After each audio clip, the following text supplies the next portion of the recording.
Sven Goran Eriksson used to buy Valentine's gifts for his players, would cook hot dogs and buy beer for the media, and laughed when Oasis star Noel Gallagher managed to set his old team Manchester City against Leicester City, whom he was managing at the time, in an FA Cup draw.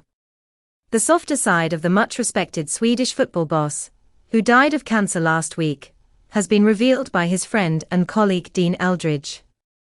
He was Sven's PR representative for more than 14 years and calls him the most humble, kind, courteous, thoughtful and generous yet understated gentleman he has had the privilege to know.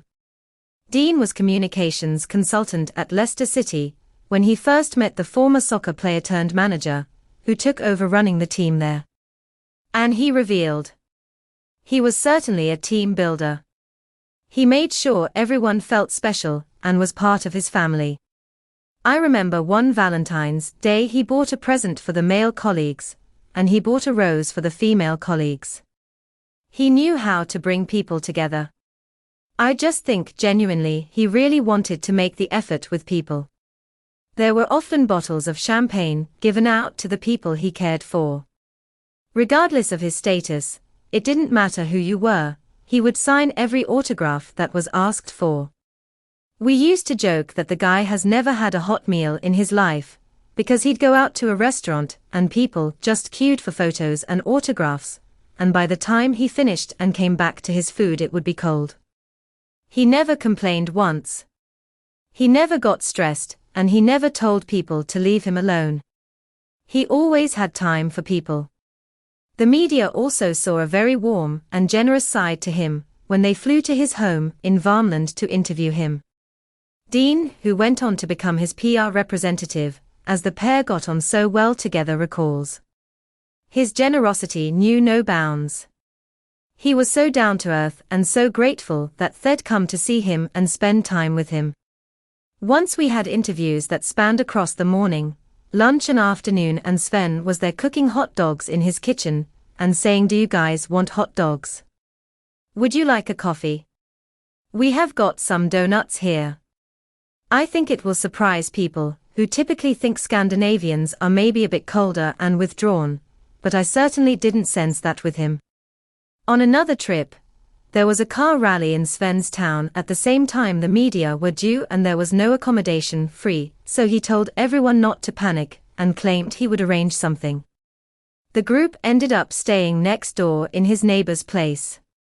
But Dean, 41, added, "When we arrived there were maybe 8 to 12 beers, just sitting there on the table, and we were like, oh, we wonder what they are doing here." And we were told that Sven had been out to the shops and bought the drinks and placed them on the table and told his friends, "The English are coming, they will want the beer."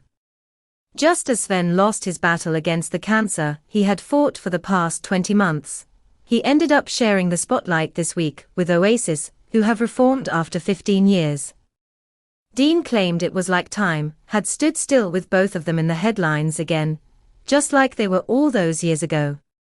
He said, "When Sven was in charge of Leicester there was an FA Cup draw, and they asked Sergio Pizzorno from Kasabian, who is a Leicester fan, to do the draw along with Noel Gallagher, who is a big Manchester City fan.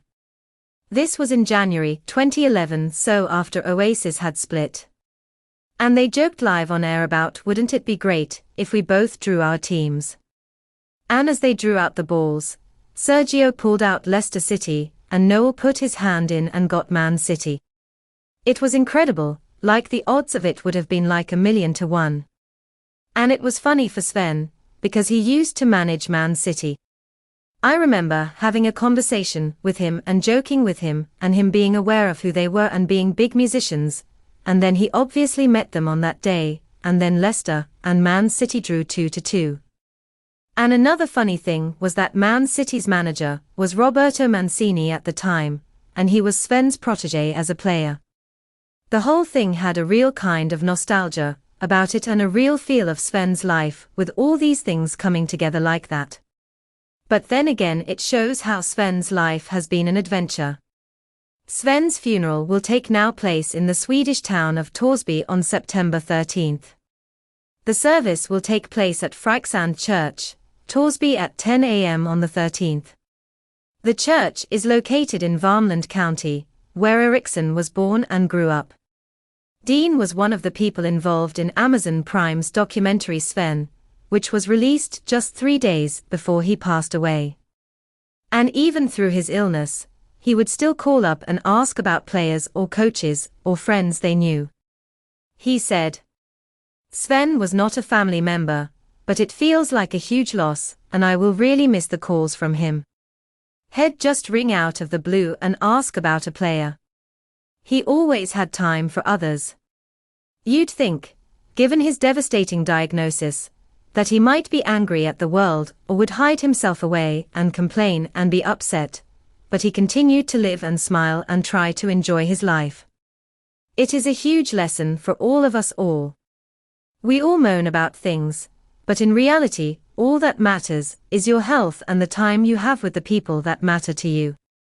The documentary was probably the biggest thing that we worked on together. And I know he was grateful for that. And I know his family were. They have that as a permanent memory, and something for grandkids and their children to show about this incredible man. Follow Mirror Celebs on TikTok, Snapchat, Instagram, Twitter, Facebook, YouTube and Threads.